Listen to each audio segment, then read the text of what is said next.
Hi everybody, how are you? Hope you're all keeping fine. Today we are going to see your first prose, Two Gentlemen of Verona, written by A.J. Cronin.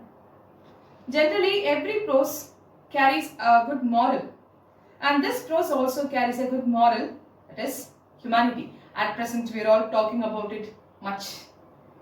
Through a beautiful story, the author has given us the value of humanity.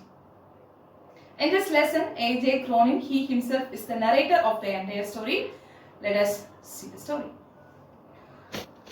Once A.J. Cronin, that is, in this lesson he is called as the author. The author was traveling along with his friend and his driver Louis through the outskirts of Verona. Verona is a town in Italy, so it's a tourist place. So he was traveling in the car, and their car was stopped by two little boys on the outskirts of Verona. They were selling strawberries. Through the enquiry of his friend, he came to know that the elder name was Nicola and the younger was named as Jacob.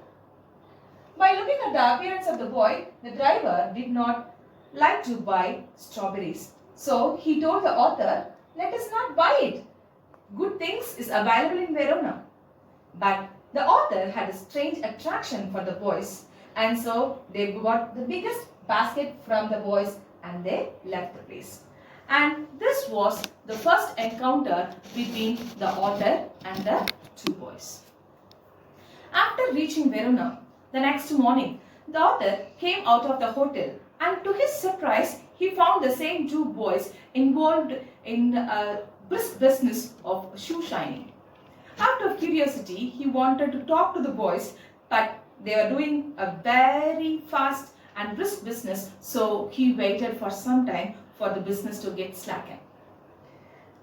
And after that, he moved towards the boys.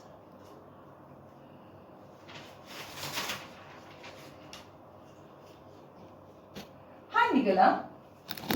"Hello, sir. I thought you are selling strawberries for a living." "Yes, of course.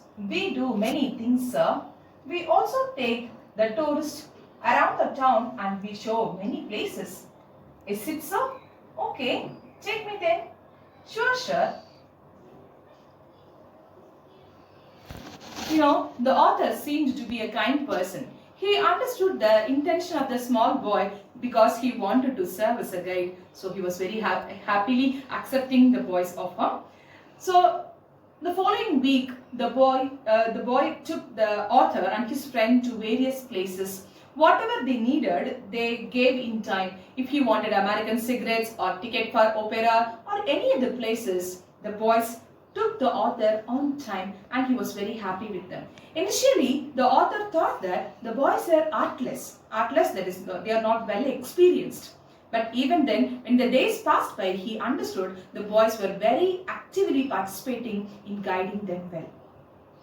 So a week passed, and one night, the author and his friend had a walk in the streets of Verona.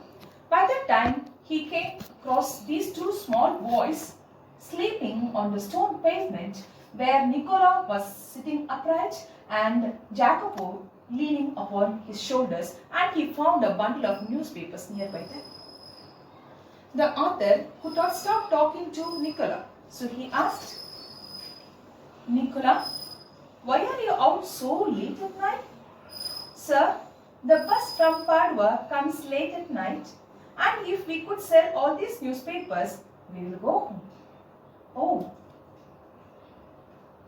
By saying so, the author left the place. In his mind, there were so many curious questions. These young boys, without any rest, they were keep on doing so many works. What they were doing? Such things was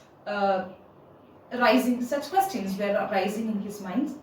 So, the next morning, the author came out of the hotel and he went to meet Nicola in order to get his shoes shined.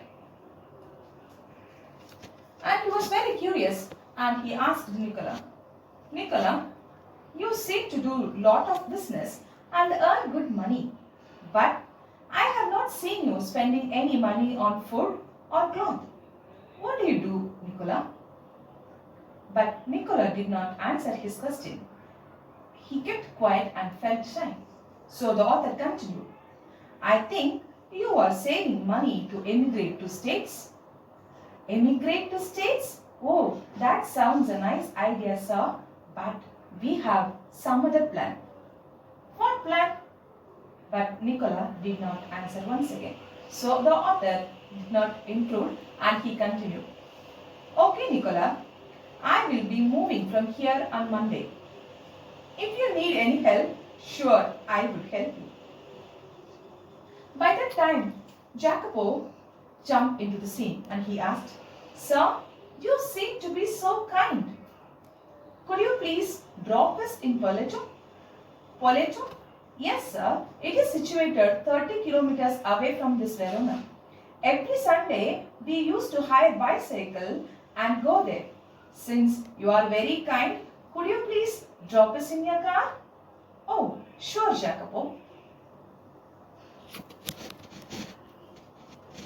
You know, children, the author seemed to be a very kind man. He voluntarily offered the boys to help. Nicola was reluctant to accept. That shows his maturity. But whereas Jacopo is very small and innocent, so he asked help to the author and he too accepted. So the next afternoon, the author took the boys in his car to Poleto. While he was traveling in the car, he thought that he will be taken to some humblest dwelling in that village. But to his surprise, the car stopped near a big house which was made out of stone and it had a red roof on the top. It was a very big building. He was surprised. By the time the boys jumped out of the car and they told them, Sir, we would not be late. Hardly an hour. You can go into the village and take a coffee. By saying so, the boys went round the corner of the wall. The author was surprised and he followed the boys to the house. When he entered the house and he rang up the bell, there came a nurse, a good-looking nurse, in front of him. And he said, I took 2 boys here. Oh, Nicola and Jacopo? Come, I will take you there. She took the doctor through the vestibule and they went in front of a room. There, to the author's surprise, they saw the 2 boys were talking. Play. It was a very happy chat. The sister asked the author to go in, but he refused. They both of them came down. The author asked, Could you please tell me what you know about the boys? Sure, sir. After Germany invaded the country, these 3 children were suffering a lot. They lost their father in a bomb blast and they lost their house too. They were living in streets, built their own house made out of rubles. After the war got over, these 3 children were about to start their life. By that time, they came to know that their sister Lucia was suffering from tuberculosis. So the boys took the girl here. It is 12 months. We are taking care of the girl and she is recovering as good as she can. She is interested in singing and she practices now and then. But earning money in Verona is very scarce. Of course, I do know that, sir. But these boys never failed to pay the fees. So far, they were taking care of their sister very well.